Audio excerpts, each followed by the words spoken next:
John Charles, I'm live in Seattle. So I've put up a lot of videos and I've tried to explain a lot of things about the problems that have been happening in the United States of America. So one of the biggest problems we have right now is illegal passport machines that were released at different locations. And originally they had started coming out of a trust fund that was set up for my family to travel to a lot of locations. So basically, what we're dealing with right now is illegal immigration all over the country, okay, mixed with legal immigration. So what they're doing is trying to bring people across the border to help them in crisis in other countries. But at the same time, they are mass producing more passports, okay? Those computers are personal computers from me and Carolyn Edwards and Eric Lin, who's linked to a large, older Chinese mafia. That's a long conversation linked to my trust fund. It's linked to Hollywood.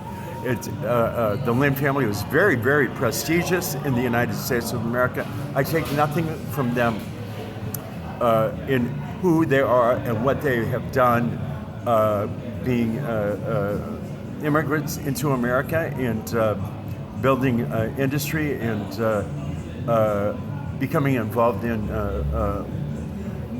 several industries. This is the best I can put it, and prestigious friends and political ties.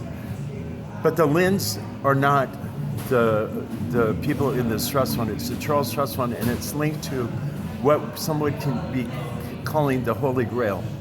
My family is direct blood to very old hierarchy, Charlemagne through.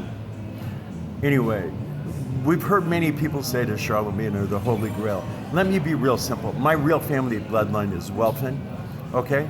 And it is a trust fund that has been put together by my family over decades of centuries, and it's linked to the beginning of America. And it was put together and it was prepared for curation in museums across the country and around the world.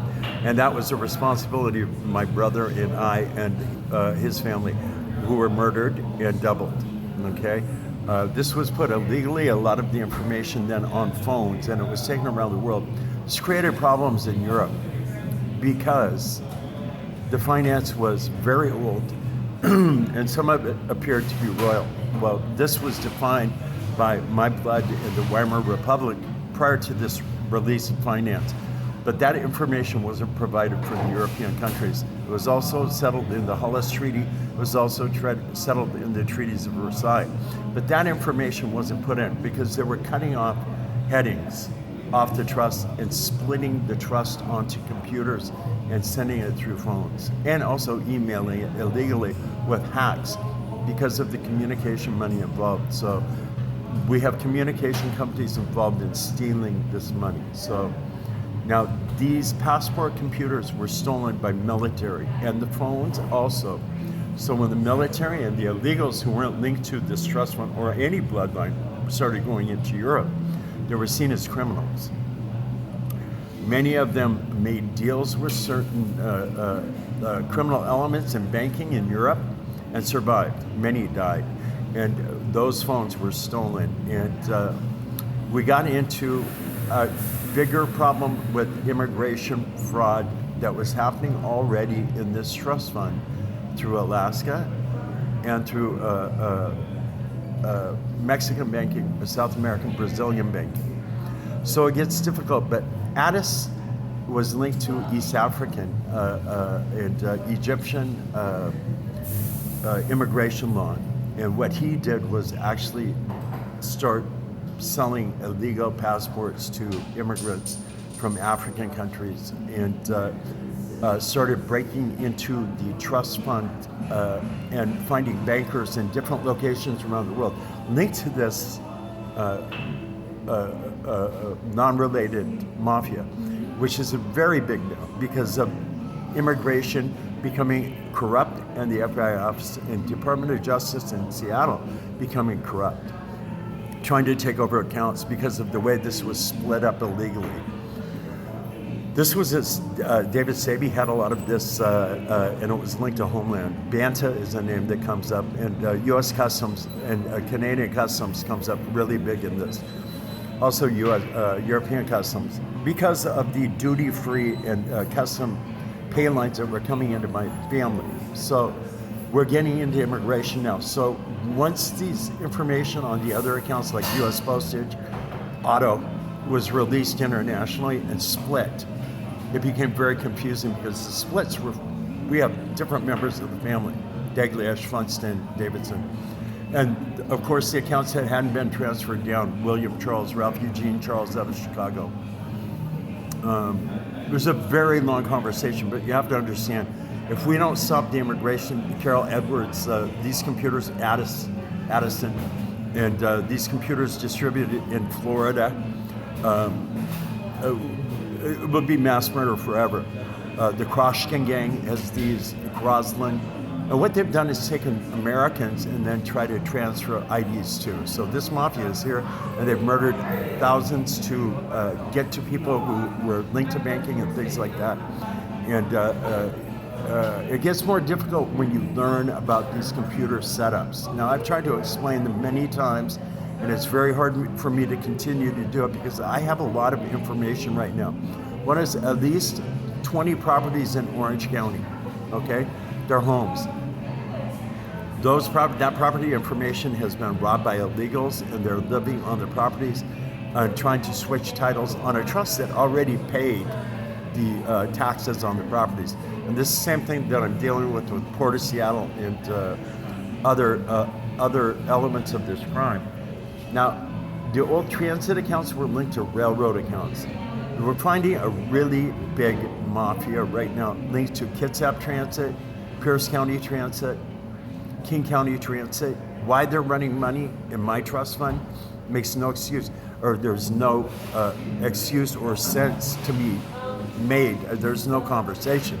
It is just not their money. But this mafia is huge. They've been running money out of San Diego up into California to different areas. We know Vegas Transit, Clark County Transit in Las Vegas moved at least 4 different cities. And we're finding that this mafia actually travels and moves money together. So we know Eastern Europe got involved in that with Sound Transit in Seattle. How?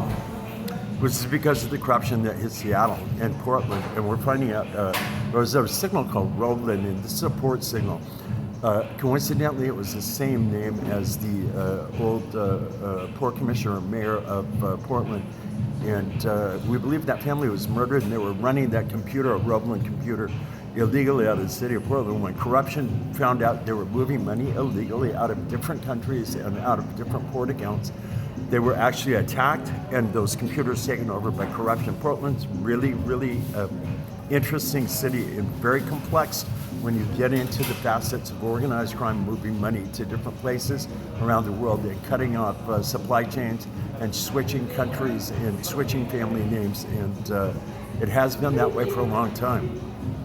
So understanding the city of Seattle was torn apart. There was corruption in King County Police, all the King County and City of Seattle finance departments, with the murders of my family, trying to distribute this trust fund to different facets of the organized crime involved in the murder of my father and mother and the building of the Seattle Center and Space Needle and the takeover of property and these royal antiquities that they had tried to move and secure. So this is billions of dollars in antiquities that were from back to the Holy Roman Empire. So each piece defines itself.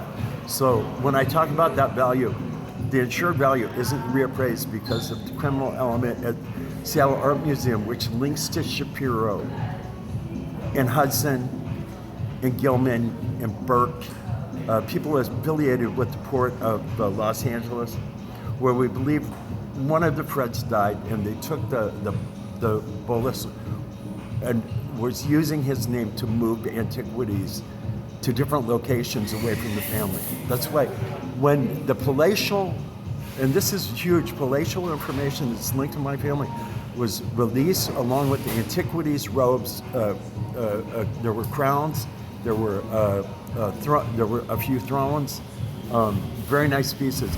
A lot like the New Jerusalem exhibit in the Holy Roman Empire gold that was moved illegally back to Germany to the Berlin Art Museum. It's a Holocaust museum. This is Holy Roman. It is defined in a Christian manner of lineage.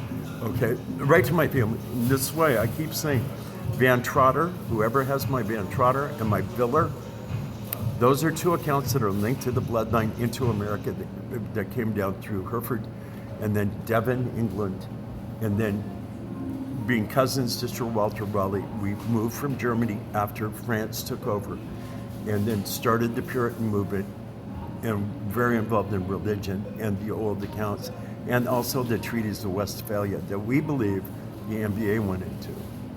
This gets really interesting. I have a lot of different things to talk about, but the Qin family is one of the old Chinese families that we believe were linked to Ruby Chow, and also Italian mafia in the disappearance of my family. When my brother and I grew up with the Griffins, who are tied to Kroshkin mafia right now. Kroshkin and Kraskin, which is Eastern Europe immigrant, and they have links to Macklemore. And that's where my brother lived out in Kent, around where Macklemore was. So they took over the house, but mysteriously, when these phones were released, Cobblin was very aggressive, scrambling in London and taking over the phones and coming here and trying to take over finance. And they attacked my brother's home and started moving money with Albrecht and Barron's to Manchester and Leeds soccer teams. I've identified this 1,000 times. Cobblin realized how many servicemen are missing and dead because they went AWOL with these phones and tried to move around. They were actually killed immediately for handling European finance, saying it was in the name of the Queen of England, and it wasn't, okay? Now, this gets a little more difficult because this is an older crime that they stepped into that the Middle East had already entered many years ago. Now, if you can follow me, it's very important to know the name Christopher Steele and research him, because he has ties to Russia, he's got ties to the Middle East, he's got ties to England and America, and he's known for being involved in government information being passed. A lot of people have been busted in the past, but Christopher Steele never an inquiry. And the reason why is because he has links to the Duke York, the Cobblin crimes, Tony Ballin, and the islands linked to Jeffrey Epstein and Ghislaine Maxwell. Okay, stay with me here because that's big news, the death of Jeffrey Epstein and when he was put in prison, and the lack of identifying the people who were involved in the crime. A lot of them were in LA, and a lot of that moved from LA through Epstein to Ballin, then to England and was sold, or to Lefebvre Besant in France, or anywhere. The Maxwells are actually linked to the Hovland crimes on my property on Capitol Hill up by Lakeview Cemetery. So now we know that Ron Crockett owned a place called, or didn't own it, but he was in industry at Emerald Downs. The Hadaf Jewish Mafia was involved in that. So they were involved with Eskenazi and the old Chinese Mafia and trying to transfer out my finance under the name of David Israel at one time, okay, who took my grandmother's name, Charlotte Rudy Charles, and misappropriated as Charlotte Rudy Israel. Okay, I've been over this a million times. This is proved because Charlotte Rudy Charles, when William Charles died in 1926, went on to marry someone named Ed Hocking, okay? And he was linked to the fire departments. And Los Angeles and Long Beach knows that. There was never the Israel's money. So this was busted. So it is not a Jewish trust fund, nor is the royal money linked to the Holy Roman Empire. That's impossible. So what's moved to the Berlin Holocaust Art Museum is huge gold pieces, huge. And this is linked to my family. When we talk about New Jerusalem,